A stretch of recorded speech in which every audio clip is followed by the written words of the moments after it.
எப்படின்னு பழகிக்கலாம் வாங்க. மல்லிகைப்பூ எடுத்திருக்கேன், நூல், பூவை ஃபஸ்ட்டு வந்து மேல் ஒன்று கீழே ஒன்று வச்சு சும்மா ஒரு சுற்று சுற்றிக்கணுங்க.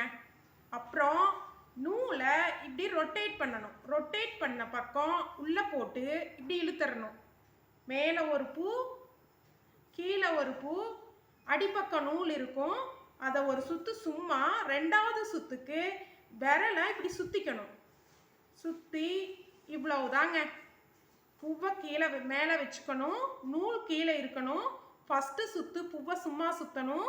செகண்ட் சுற்றுக்கு விரலை ரொட்டேட் பண்ணி அதுக்குள்ளே பூவை வச்சு இழுக்கணும்.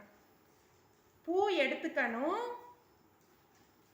சும்மா சுற்றிக்கணும், விரலை ரொட்டேட் பண்ணி அழகாக இப்படி போட்டு இழுத்துறணுங்க. லைட்டாக இப்படி இழுத்தோம்னாவே